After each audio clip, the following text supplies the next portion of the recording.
Sacha a découvert, va vous expliquer, c'est important que vous compreniez. Pour devenir des citoyens lucides, et parce qu'on est devenus des citoyens lucides, devenir éventuellement des citoyens combattants, des citoyens qui permettent à façonner l'histoire qui se fera, eh bien, il faut savoir, il faut comprendre. Et c'est ce que disaient nos ancêtres républicains. La pédagogie, c'est un élément fondamental de l'action politique au bon sens et au meilleur sens du terme. Nous essayons de faire ça. C'est ça aussi de la politique autrement. Or, je découvre que nous avons une élection européenne.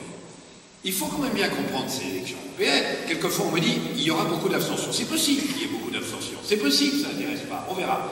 Mais quand même, quand on y réfléchit, si on veut dire la vérité aux gens, c'est une élection démocratique. C'est une élection démocratique. Parce que, vous savez, c'est rare.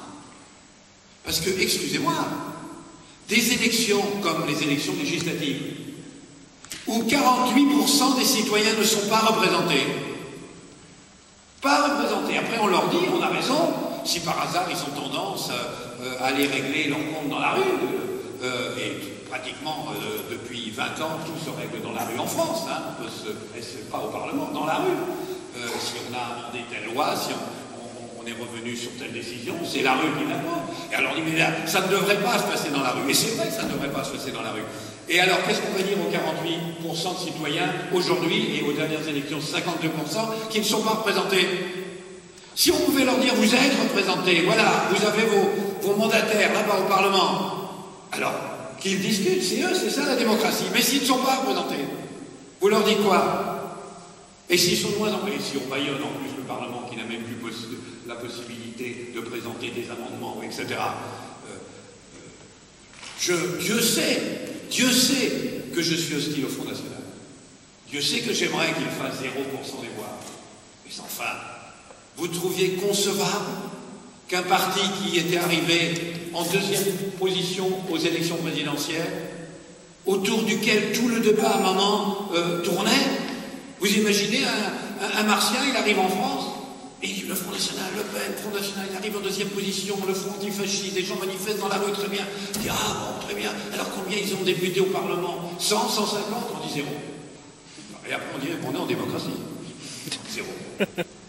La démocratie, c'est qu'il y a un rapport entre ce que les gens pensent, même s'ils pensent mal, et leur représentation. C'est ce qui fait débat dans le pays, pour le meilleur ou pour le pire, fasse débat au Parlement. Mais si le Parlement n'a plus aucun rapport, ni avec les sensibilités qui se partagent le pays, ou les défendent de façon caricaturale, ou bien encore n'est plus le reflet des débats dans le pays qui nous plaisent ou qui ne nous plaisent pas, en quoi c'est une démocratie? Et bien là, et j'ai pris le Front National pour vous montrer jusqu'où ça va. Excusez-moi, on a un candidat au présidentiel qui a fait 19%, et c'est tout juste, il a présenté au Parlement. Et Dieu sait que je n'aimerais pas, et que je serais consterné si le parti de Besancenot faisait 10 ou 11, que sais-je, aux élections, mais s'il faisait 10 ou 11, il serait inconcevable qu'il n'ait aucun député au Parlement. Et ce n'est pas bon pour la démocratie vivante. Et là, on a la possibilité, et c'est pour ça que je dis là, c'est une élection démocratique. Il ne s'agit pas de tuer, il ne s'agit pas de tuer l'autre. Il y a des partis, il y a l'UMP, il a son programme, bien sûr qu'il a leur programme. Ne disons pas comme eux, comme les socialistes, vous n'avez pas de programme, vous n'avez pas de programme, où sont vos propositions? Mais non, ils ont des propositions, bien sûr, ayons l'honnêteté de le reconnaître. Ils ont un programme, ayons l'honnêteté de le reconnaître. On en pense ce qu'on veut. Quand l'UMP ou la droite nous dit, en gros, qu'il ne faut pas remettre en cause la société telle qu'elle est, qu'il faut sauver la société telle qu'elle est, il faut simplement la rafistoler, parce qu'il y a eu quand même des petits ratés, choses qui n'ont pas marché, il faut la rafistoler, il faut un certain nombre de rustines, etc. Bon, il y a des gens qui pensent ça, peut-être que c'est vrai, c'est une opinion, elle n'a rien de détestable. Bah, voilà, ils ont aux élections et ils ont ce programme.